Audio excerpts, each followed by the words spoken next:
berkarya, inilah Faperta Berkarya. Pemirsa, kami juga mengundang Anda di line telepon di 0721561022 bagi Anda yang berkonsultasi langsung sama kami di sini, atau Anda bisa bertanya dengan beberapa orang narasumber kami di sini. Dan tayangan ini juga dapat Anda akses live streaming di www.radatv.co.id. Nah, malam hari ini pemirsa, kita akan bahas tentang Repong Damar Lampung dan Permata Sakti 2020. Kita ketahui bersama pemirsa bahwasanya Lampung, pohon yang menjadi ikon Lampung itu adalah pohon damar. Nah, kebun damar sendiri terdapat di wilayah Krui, Kabupaten Pesisir Barat. Bagaimana upaya pelestarian hutan damar di sana dan apa kaitannya dengan Permata Sakti 2020, kita akan bahas malam hari ini. Saya perkenalkan dua orang narasumber saya. Di sebelah saya sudah ada Dr. Andes Afif Bintoro MP. Selamat malam Pak Afif. Selamat datang di Radar TV Pak. Sehat ya Pak ya? Oke. Baik, selanjutnya ada Ibu Dr. Hajah Bainah Sari Dewi Eksut MP IPM. Selamat malam Bu Dewi. Malam Mbak Fitri. Sehat ya Bu Dewi? Sehat. Oke. Malam hari ini kita spesial sekali nih mau bahas yang namanya pohon damar. Kalau biasanya kita bahas, karena pertanian banyak banget yang harus dibahas ya, pertanian, kehutanan, peternakan, karena banyak banget, luas banget, nggak habis-habis deh. Setiap episode Faperta Berkarya selalu membahas topik-topik yang menarik seputar masalah pertanian. Nah, kita kali ini membahas masalah dari jurusan kehutanan ya Pak ya? Oke, dari jurusan kehutanan Fakultas Pertanian Unila. Saya mungkin mau ke Bu Dewi dulu nih. Bu Dewi, kenapa kita memilih tema malam hari ini masalah damar mata kucing gitu? Apa sih yang spesial dari damar mata kucing gitu? Ya, makasih Mbak Fitri. Jadi damar mata kucing itu merupakan salah satu ikon pohon di Lampung. Jadi ikon Lampung ya. Kemudian damar mata kucing ini mengapa jadi ikon di Lampung? Karena memang spesial. Jadi dia dari habitatnya itu dia khusus ya. Habitatnya memerlukan karakteristik tanah yang spesial dan yang bisa tumbuh dengan baik dan subur itu di Krui di pesisir barat gitu ya. Bukan berarti tidak bisa tumbuh di di tempat yang lain ya Pak Afif ya, tetapi yang di Lampung itu yang bisa tumbuh dengan subur itu di Krui gitu. Nah, jadi itu merupakan karena manfaatnya yang spesial gitu ya, seperti untuk campuran kosmetika, kemudian untuk lem perahu, kemudian juga untuk kalau ibu melahirkan itu biasanya kalau penduduk di Kerui itu meminum air rebusan repong damar itu untuk membersihkan rahim gitu. Jadi mereka sudah percaya itu dari turun temurun dan ini menjadikan kekuatan Lampung untuk mengangkat pohon ini sebagai ikon Lampung.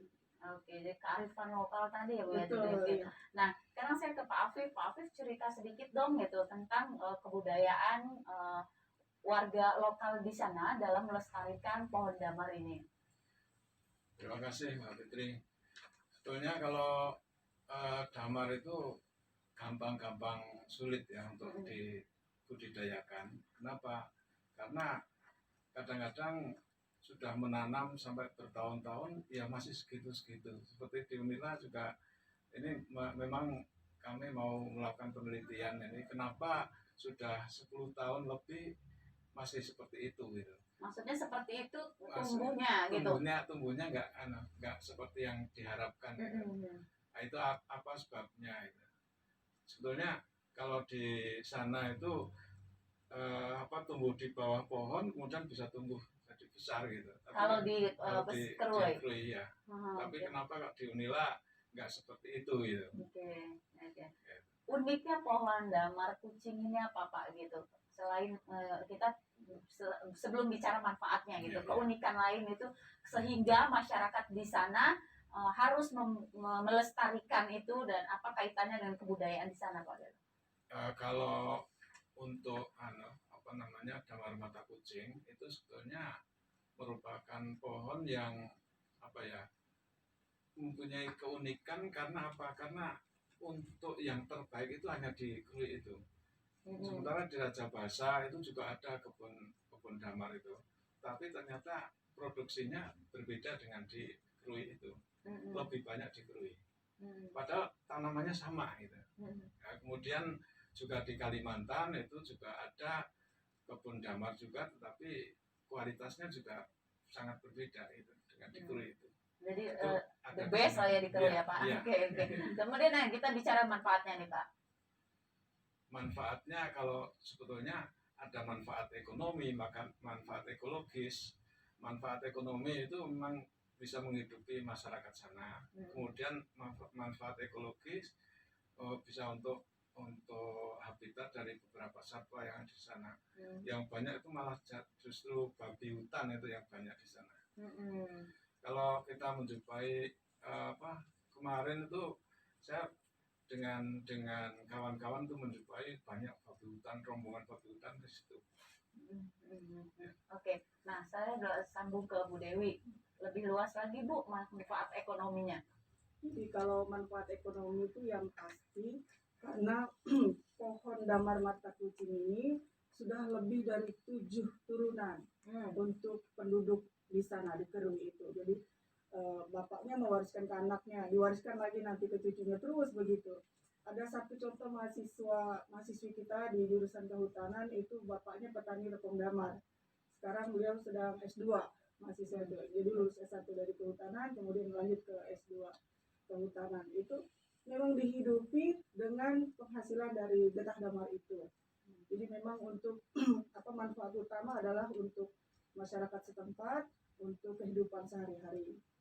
Kemudian manfaat yang lain tentu saja repong damar itu dijual oleh mereka ya. Kemudian uangnya untuk kehidupan sehari-hari juga untuk biaya pendidikan, dan salah satu contohnya tadi mahasiswi di jurusan kehutanan.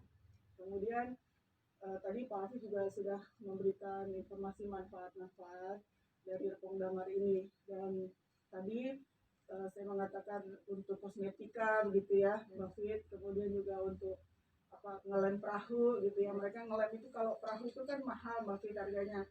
Kalau dilem dengan getah damar itu lebih tahan lama gitu, dan tidak mahal karena kan tinggal ngambil sendiri dari pohonnya gitu kan.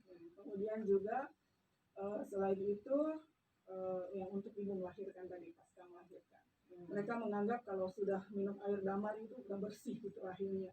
Kemudian yang sakit-sakit, yang jahitan-jahitan itu cepat merapat begitu. Oke, baik. Untuk kesehatannya ya Bu ya, dari aspek kesehatannya. Nah, saya balik lagi ke Pak Afif. Nah, Pak Afif sebenarnya di sana, penduduk di sana apakah sampai saat ini masih terus membudidayakan pohon damar tadi, atau hanya sekedar melestarikan yang sudah ada aja Pak? Mereka juga menanam juga, artinya ada pohon yang roboh kemudian diganti dengan yang baru. Jadi mereka menanam juga. Menanam juga ya. Sulit nggak sih Pak budidaya pohon damar ini? Ya sebetulnya saya katakan tadi ada sulit-sulit. Ya. Sulit-sulit gampang ya. Gampang sulit ya. Okay. Karena apa? Karena dibiarkan aja bisa tumbuh sebenarnya, tetapi ya itu tentang jarak tanamnya itu yang kemudian menjadi masalah. Kalau sudah besar akan menjadi masalah. Karena apa? Karena kalau berhimpitan itu kan nanti rebutan makanannya. Nah, makanya kita menanam itu dengan jarak tanam yang ideal gitu untuk nanti pemanenannya itu. Okay. Nah, panenannya itu waktu panen baru itu bisa berapa tahun Pak dari mereka?